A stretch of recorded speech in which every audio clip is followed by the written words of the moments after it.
Selamat berjumpa kembali. Video kali ini bertema tentang pengalaman mistik saat meditasi. Apakah hanya fenomena di otak? Sebelum lanjut ke pokok bahasan, silahkan tekan tombol like, nyalakan tanda lonceng untuk video yang berikutnya, dan tulis komentar untuk berbagi pengalaman. Pengalaman mistik saat meditasi adalah topik yang menarik dan kompleks. Banyak praktisi meditasi melaporkan berbagai pengalaman yang terasa sangat nyata, mendalam, bahkan transformatif secara spiritual. Pengalaman ini bisa beragam, mulai dari perasaan menyatu dengan alam semesta, mendengar suara, atau melihat cahaya, hingga merasa terhubung dengan kekuatan ilahi atau realitas tertinggi. Mari kita uraikan secara lebih detail. 1. Jenis-jenis pengalaman mistik saat meditasi. A. Rasa kehadiran ilahi atau energi spiritual. Beberapa orang merasa seolah mereka berhubungan langsung dengan kekuatan yang lebih tinggi, yaitu Tuhan, semesta, roh, dan sebagainya. Ini sering disertai perasaan damai, cinta tanpa syarat, atau ekstasi. B. Rasa menyatu dengan segalanya atau non-dualitas. Banyak meditator melaporkan hilangnya perbedaan antara diri dan dunia luar. Mereka merasa menjadi satu dengan segalanya atau mengalami keheningan mutlak. C. Fenomena sensorik, melihat cahaya terang, warna-warna berkilauan, atau bentuk-bentuk geometris. Mendengar suara-suara, lonceng, mantra, atau bahkan suara batin. Merasakan getaran di tubuh, sensasi melayang, atau keluar dari tubuh out of body experience disingkat OBE. D. Waktu dan ego menghilang, perasaan bahwa waktu berhenti, atau tidak ada. Dalam beberapa pengalaman, kesadaran akan aku menghilang sama sekali. 2. Penjelasan dari sisi ilmu saraf dan psikologi.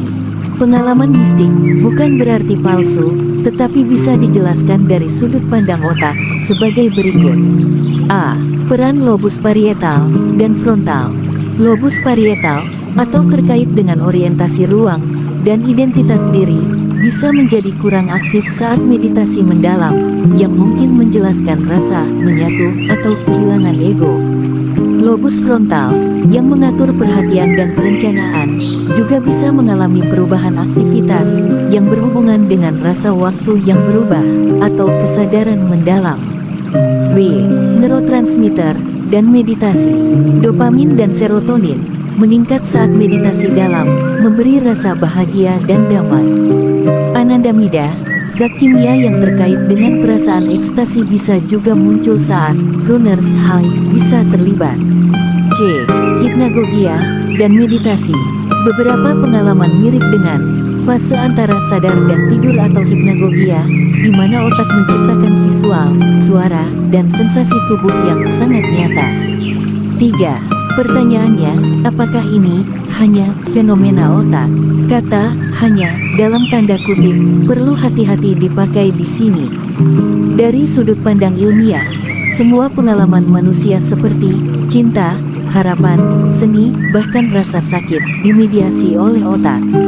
Tapi ini tidak berarti pengalaman tersebut tidak nyata secara subjektif atau tidak bermakna. Dari sudut pandang spiritual atau filosofis, pengalaman mistik bisa dianggap sebagai jendela ke realitas yang lebih dalam atau dimensi transenden. Banyak tradisi menyebut pengalaman seperti ini sebagai cara langsung untuk melihat Tuhan atau mencapai pencerahan. Jadi, pengalaman mistik saat meditasi adalah alami dan telah dilaporkan dalam semua budaya dan agama. Secara ilmiah, ia melibatkan perubahan aktivitas otak dan kimia neurotransmitter. Secara spiritual, ia bisa dianggap sebagai kontak dengan aspek terdalam dari realitas atau kesadaran murni. Apakah itu benar-benar terjadi di luar diri atau hanya dalam otak? Tentu saja, itu tergantung pada kerangka pandang atau worldview yang kita gunakan. Bagikan video ini bila Anda merasa terinspirasi, siapa tahu ada yang juga memerlukannya.